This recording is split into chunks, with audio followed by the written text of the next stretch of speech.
আজ ছিল ছেলের জন্মদিন, আর জন্মদিন উপলক্ষে বাসায় অনেক আইটেমই রান্না করা হয়েছিল। এর মধ্যে ছেলের আবদার আমার হাতের চাইনিজ ভেজিটেবল সবজিটাও খাবে। আর সবজিটা এত মজা হয়েছিল যে আপনাদের সাথে রেসিপিটা শেয়ার না করে আর পারলাম না। স্বাদ বাড়ি রান্নাঘরে ভালোবাসার গন্ধ ভাসে, মায়ের হাতের সেই স্বাদে মনটা আবার ঘরে আসে। স্বাদ বাড়ি। এখানে সবজি রান্না করার জন্য আমি প্রথমে সবজিগুলা কেটে নেব।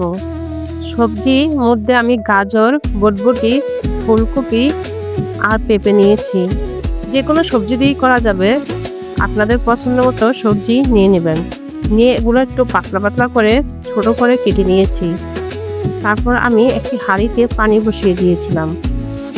ফুটন্ত পানিতে গাজর একটু শক্ত টাইপের সবজি, সেজন্য এটা আগে দিয়েছি, আর অন্যান্য সবজিগুলো একটু পরে দিয়ে আমি ফুটন্ত পানিতে 2-3 মিনিটের মতো সিদ্ধ করে নিয়েছি। এটা সিদ্ধ বলে না, মানে 2-3 মিনিটের মতো একটু বাপিয়ে নিয়েছি। নিয়ে আমি এগুলা এক সাইডে রেখে দেবো পানিটা জড়িয়ে, আর ওই পানিটাও আমি ফেলে দেবো না, ওই পানি আমার কাজে লাগবে পরবর্তীতে। ওই হাঁড়িটি আমি তেল দিয়ে দিব পরিমাণ মতো, দিয়ে এখানে রসুন আর আদা ছোট করে কেটে নিয়েছিলাম। নিয়ে আমি তেলের মধ্যে ব্রাউন কালার করে ভেজে নিয়েছি। তারপর যখন ব্রাউন করে ভাজা হয়ে গেছে, এখানে ছোট ছোট করে চিকেন কেটে ধুয়ে পরিষ্কার করে রেখেছিলাম, ওগুলো দিয়ে দিলাম। দিয়ে আমি একটু এর সাথে ভালো করে কষিয়ে নেব।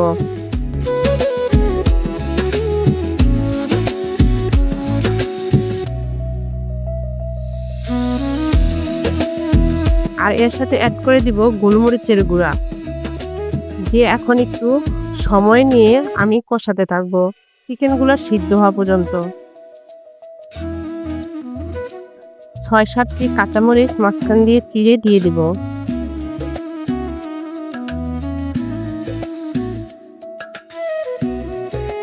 একটু সময় নিয়ে সবকিছু আমি কষিয়ে নিব।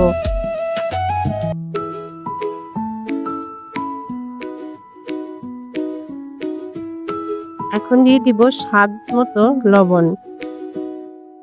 স্বাদ বাড়ির রান্নাঘরে ভালোবাসার গন্ধ ভাসে, মায়ের হাতের সেই স্বাদে মনটা কষানো হয়ে গেলে আমি যে আগে থেকে সবজিগুলো বাপিয়ে রেখেছিলাম ওগুলো দিয়ে দিব। দিয়ে এর সাথে ভালো করে মিক্স করে নিব। আর দিয়ে দিব গোলমরিচের গুঁড়া 1 চামচের মতো। রোজকার জীবনের গান স্বাদ বাড়ির এক চামচে ভরে। রান্নাটা হাই হিটে করতে হবে, না হয় সবজি কালার ঠিক থাকবে না।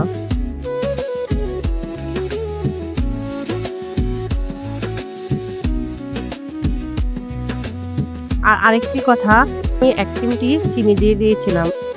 আর এখন ওই যে বাপিয়ে রেখেছিলাম যে সবজির পানিটা ছিল বাপানোর সময়, সে পানিটার মধ্যে আমি মাঝারি সাইজের চামচ দিয়ে 1 চামচ কর্নফ্লাওয়ার আর 1 চামচ গুঁড়া দুধ দিয়ে দিয়েছি, দিয়ে ভালো করে মিশিয়ে নিয়েছি। এখন এটা সবজির মধ্যে আমি অল্প অল্প করে দিব আর নাড়তে থাকবো। একসাথে দেব না, অল্প অল্প করে দিব যাতে দলা পাকিয়ে না যায়।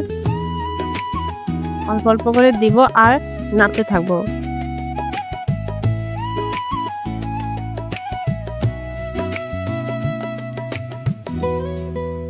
এমনিতে বাচ্চারা সবজি খেতে চায় না, এইভাবে রান্না করে দিলে সবাই চেটে পুটে খাবে।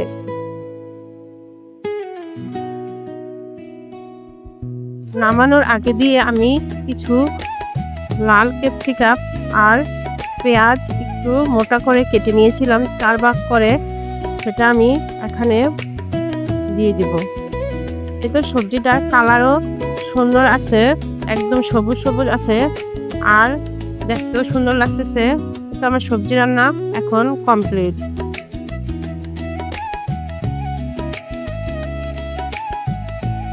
এভাবে যদি সবজি রান্না করে তাহলে ঘরের সবাই চেটেপুটে খাবে। আর আমার ছেলে তো বলেছিল অনেক ইয়ামি হয়েছিল, সে অন্যান্য খাবারের সাথে এটাও খুব মজা করে খেয়েছে। আমার ভিডিওটি যদি ভালো লেগে থাকে তাহলে লাইক, কমেন্ট, শেয়ার আর সাবস্ক্রাইব করতে ভুলবেন না। স্বাদ বাড়ি, স্বাদ বাড়ি, স্বাদে ছোট্ট ঠিকানা, ঘরের কোণে ভালোবাসা, রান্নায় লেখা একখানা। নুন ঝাল মাখা স্মৃতিগুলো, রোজকার জীবনের গান। স্বাদ বাড়ির এক